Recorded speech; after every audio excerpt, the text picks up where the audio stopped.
Apprendere il presente per programmare il futuro è la grande sfida dei nostri tempi in una società segnata dalla decadenza, conseguenza di una crisi della leadership e della politica. Si vive nella speranza, ma il progetto sembra non essere chiaro. La soluzione sta nell'apprendimento come occasione di sviluppo per una nuova società. Di questo sono convinti gli organizzatori del Festival dell'Apprendimento, 4 giorni, da giovedì a domenica, a Padova, dove formatori, ricercatori, filosofi, docenti, scrittori e giornalisti si confronteranno sul presente e sul futuro per emergere dal buio della crisi. Vuole essere una grande manifestazione che parla appunto di apprendimento secondo vari linguaggi, dalle cattedre universitarie con delle lezioni di docenti universitari sia nazionali, padovani che internazionali.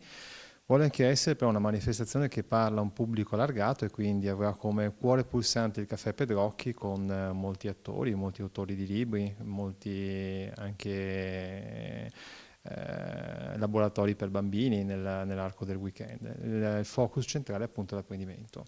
4 giorni di incontri, workshop, eventi dedicati al sapere e alla formazione a tutti i livelli, tra gli ospiti tanti nomi eccellenti, tra loro il matematico Pier Giorgio Di Freddi, lo psichiatra Vittorino Andreoli, il giornalista Giuseppe Servegnini. L'attesa è piuttosto elevata anche da parte delle istituzioni, da parte di tutti i soggetti coinvolti, anche perché ci sono comunque dei personaggi di calibro importante che danno autorevolezza, importanza e grandi contenuti profondi a questo festival.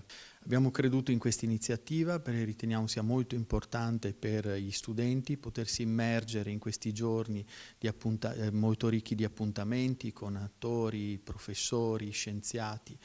Molto importante perché l'apprendimento come motore di sviluppo è uno degli aspetti che può darci una rotta per uscire da un momento di crisi.